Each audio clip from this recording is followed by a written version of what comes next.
Bismillahirrahmanirrahim. Assalamualaikum warahmatullahi wabarakatuh. Good morning everybody. How are you today? I hope all of you are in good condition ya. Oke, terima kasih atas perhatiannya untuk pada kesempatan kali ini. Kembali lagi bersama saya Nur Aulia Amalia dalam pembelajaran literasi bahasa Inggris pada program Small School Generasi Smart Berkarakter Cerdas Ki.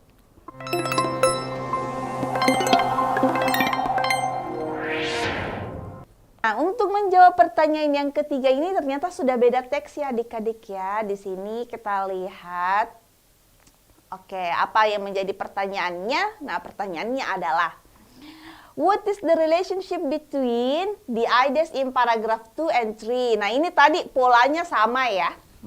Jadi sama tadi polanya di pertanyaan yang pertama tadi. Pertanyaannya apa? Apa relationship? Nah, jadi di sini ditanyakan adalah relationship. Apa hubungannya? Ini kayaknya kalau relationship top semua ini ya. Jadi apa hubungan antara ide di paragraf kedua dan ketiga? Jadi hubungannya ini ide di paragraf yang kedua dan ketiga itu apa ya Kak? Nah, oke. Jadi kalau kita ditanya apa hubungan ide di paragraf kedua dan ketiga, kira-kira ada yang bisa tahu enggak ya apa tadi perbedaan antara pertanyaan yang pertama tadi dan pertanyaan yang ketiga ini? Jika tadi di pertanyaan yang pertama itu membahas tentang keterkaitan kalimat, namanya adik-adik ya. Jadi keterkaitan kalimat, jadi keterkaitan ide antar kalimat ketiga dan keempat. Jadi kita hanya membaca tadi kalimat ketiga dan kalimat keempat pada paragraf yang pertama. Nah, yang membedakan tadi dengan yang membedakan ini dengan pertanyaan yang tadi itu adalah di sini ditanyakan adik-adik antar paragraf ya. Jadi antar paragraf. Kalau tadi antar kalimat, sekarang antar paragraf. Berarti ada keterkaitan ide antara paragraf kedua dan ketiga. Seperti itu ya. Nah, kalau seperti tadi kan kita langsung baca saja kalimatnya ya. Kalimat ketiga dan keempat. Berarti kalau ini adik-adik kita harus pahami dulu apa yang menjadi ide pokok ya. Apa ide pokoknya ini paragraf kedua dan paragraf yang ketiga. Nah, supaya kita tahu apa ide pokoknya, mari kita cek ke slide yang ada membahas tentang paragraf kedua dan ketiga. Nah, coba kita lihat. Ya. Jadi ketika kita melihat ada pertanyaan yang menanyakan tentang keterkaitan ide antar paragraf, cara jawabnya adalah seperti ini. Kita baca kalimat atau kita baca ide pokok pada setiap paragrafnya ya. Masih ingat gimana caranya untuk bisa menentukan ide pokok pada setiap paragraf adik-adik? Caranya adalah dengan membaca kalimat awalnya dan kalimat akhirnya dari setiap paragraf ya. Itu yang harus kita ingat. Jadi dengan cara baca kalimat awal dan kalimat akhir dari setiap paragrafnya. Oke, dari kalimat awal kita bisa lihat dari kata di AI. Nah, AI ini kayaknya tahu semua apa itu AI. Artificial Intelligence ya. Oke. Jadi artificial intelligence. Jadi kecerdasan buatan. Nah, come a long way from the old days. Katanya itu sudah lama munculnya nih. Old days. Ya dari lama, old days. Nah, kemudian di paragraf yang terakhir, kalimat yang terakhir maksud saya, nah apa yang dibahas? Di insights. Insights itu wawasan ya. Jadi insights itu wawasan, and theory dan teori brought about. Nah, ini adalah sebuah frase. Frase adik-adik ya. Jadi kita tidak mengartikan ini secara brought itu membawa ke, about itu tentang. Tidak ya, tapi ini adalah sebuah frase. Berarti apa artinya? Menyebabkan ya. Di sini jika brought about itu adalah frase, maka artinya apa? Menyebabkan. Menyebabkan AI ini akan set a trend, akan tetap nih menjadikan atau mengatur sebuah tren atau tetap menjadi tren in the future, di masa yang akan datang. Nah, oke, berarti di sini dibahas tentang apa? Oh, katanya AI itu sudah lama ya, sudah lama munculnya. Kemudian di sini lagi dia katakan wawasan dan teorinya itu akan tetap menjadi tren di waktu yang akan datang. Seperti itu. Oh, berarti ini membahas tentang AI, kapan munculnya AI, kemudian bagaimana nanti prospeknya AI ke depannya ya, katanya tetap tren ya. Oke. Nah, sekarang coba kita perhatikan pada paragraf yang kedua ya.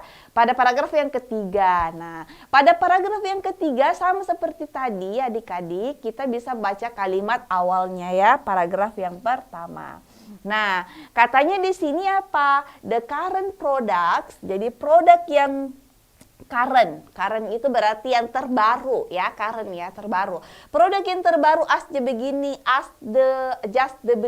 just the beginning of the future trend. Katanya adalah hanyalah permulaan dari tren yang akan datang. Kemudian di sini ada lagi dibahas tentang apa adik-adik? There are different approaches and methods being used in AI. Nah, katanya ada beragam pendekatan dan metode yang digunakan di AI. Jadi ada beragam atau ada pendekatan dan metode yang berbeda digunakan di AI. Jadi ini di sini fokusnya lebih kepada apa? Oh, ada pendekatan dan metodenya yang berbeda ya, Kak ya. Nah, kemudian di bagian yang terakhir, kalimat terakhir ini mana? Dari kata the bottom up ya. Oke. Nah, the bottom up theories believe, mempercayai bahwa, katanya ini teori bottom up, yaitu mempercayai bahwa the best way, cara yang terbaik untuk achieve. Nah, achieve ini apa artinya? Achieve ini artinya mencapai ya. Cara yang terbaik untuk mencapai AI is artificial intelligence adalah by building electronic replicas. Jadi dengan membuat atau membangun replika elektronik yang similar to the human brains, yang sama dengan otak manusia ya, yang sama dengan otak atau yang mirip, similar itu mirip ya, mirip dengan otak manusia. Complex network of neurons. Nah, kemudian yang mana whereas top-down theories ini mempercayai bahwa in mimicking itu meniru ya, the human brain's behavior. Ini human itu manusia, brains itu otak, behavior itu adalah perilaku dengan computer programs. Oke. Jadi kita bisa lihat bahwa di sini lebih kepada apa penjelasannya di paragraf yang ketiga adik-adik. Nah, di sini kan kita lihat kalau ada perbedaan pendekatan dan metode yang digunakan ya tadi. Nah, di sini ada bottom up theory. Kemudian di sini juga tadi membahas tentang top down theories. Nah, berarti ini fokus kepada penjelasan mengenai perbedaan pendekatan dan metode yang digunakan ya. Nah, itulah tadi ide pokok dari paragraf ke-1 dan paragraf yang kedua maksud saya dengan paragraf yang ketiga. Jadi kalau paragraf yang kedua tadi apa? Lebih membahas tentang kapan munculnya AI, kemudian bagaimana prospeknya ke depan. Kalau misalnya paragraf yang ketiga fokus kepada perbedaan teori dan pendekatan yang digunakan pada AI. Nah, sekarang karena kita sudah mengetahui ide pokoknya paragraf yang kedua dan paragraf yang ketiga, maka kita bisa melihat apa ya opsi yang paling tepat untuk pertanyaan yang ketiga. Nah, sekarang coba kita perhatikan. Kita perhatikan ya pertanyaan yang ketiga ya. Oke, pertanyaannya adalah apa tadi hubungannya antara paragraf yang kedua dan ketiga. Nah, sekarang kita lihat dari opsi A. Paragraf yang kedua itu supports. Nah, paragraf yang kedua itu mendukung, supports. Nah, ini penting ini untuk mengetahui kata-kata seperti ini adik-adik ya. Mendukung different approaches, mendukung pendekatan yang berbeda. Oh, apakah tadi adik-adik di sini tadi paragraf yang kedua membahas tentang mensupport atau mendukung pendekatan yang berbeda? Nah, kayaknya adik-adik sudah tahu semua ya tadi kalau pendekatan yang berbeda itu dibahasnya di paragraf yang ketiga.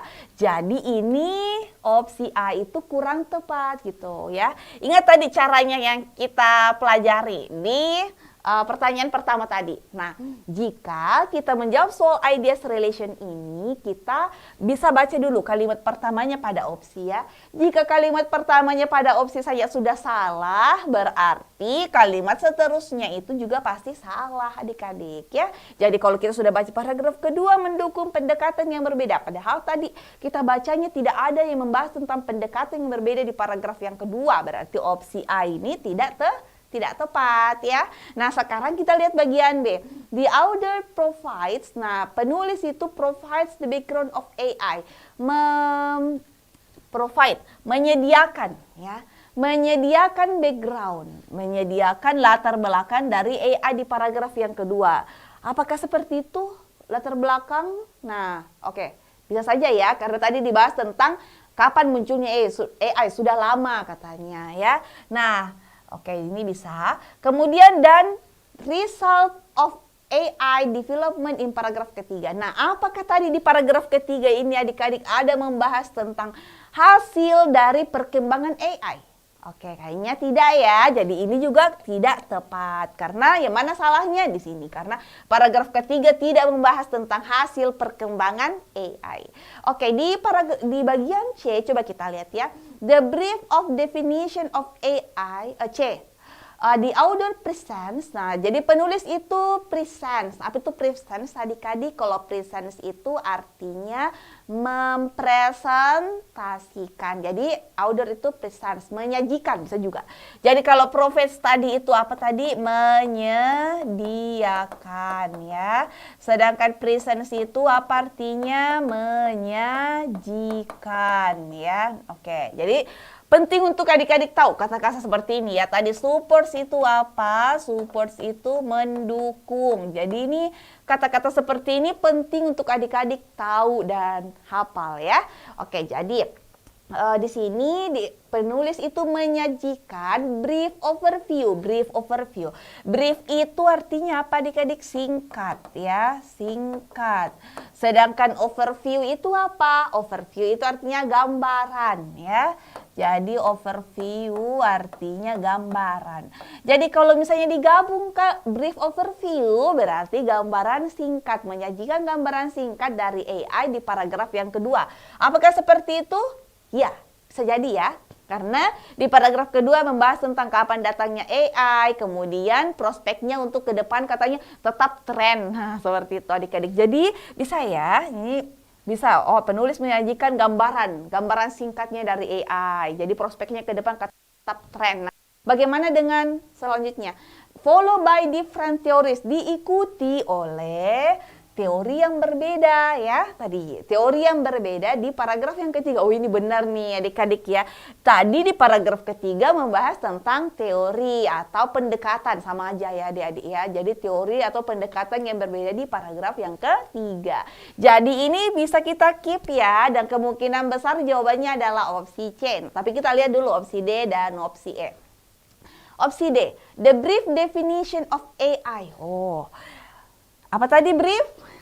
Singkat ya. Definition, definisi. Jadi kalau digabung adik-adik berarti definisi singkat of AI, dari AI.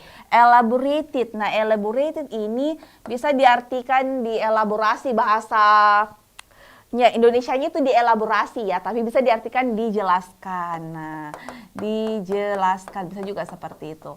Dijelaskan di paragraf yang kedua. Oke, apakah definisi dari AI dijelaskan di paragraf yang kedua? Tidak ada ya. Jadi bukan definisinya adik-adik, tapi prospeknya ke depan yang digambarkan di paragraf yang kedua. Ingat tadi kita punya cara ya, ketika kita sudah lihat di bagian yang pertama ini, kalimat yang pertamanya ini pada opsi, ternyata opsinya itu atau kalimatnya itu adalah salah, berarti ini bisa kita pastikan kalau opsi ini tidak tepat. Kenapa tadi? Karena kalimat pertamanya saya sudah salah ya adik-adik ya. Jadi otomatis kalimat selanjutnya juga akan salah ya. Nah, kemudian bagian E. Paragraf yang ketiga mentions ya. Jadi menyebutkan. Nah, mentions itu apakah? Siapa tahu ada yang tak tahu ya, apa itu mentions. Menyebutkan different theories of AI. Oke, ini benar nih. Nah, ya menyebutkan different theory.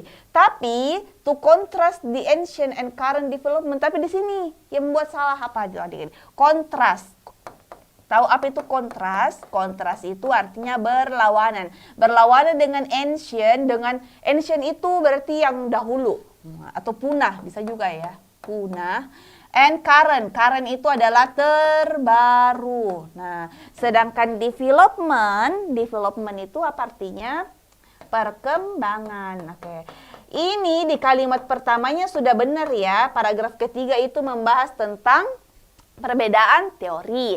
Tapi di sini dia bilang adik-adik, dia masa kontras ya dengan perkembangan dari AI yang sudah lama atau sudah punah dengan AI yang saat ini. Oke, itu berbeda ya. Tidak ada pembahasan seperti itu tadi yang dibahas ya di paragraf kedua dan ketiga. Tidak ada membahas tentang katanya kontra dengan AI yang terjadi sekarang ini. Beda ya adik-adik ya.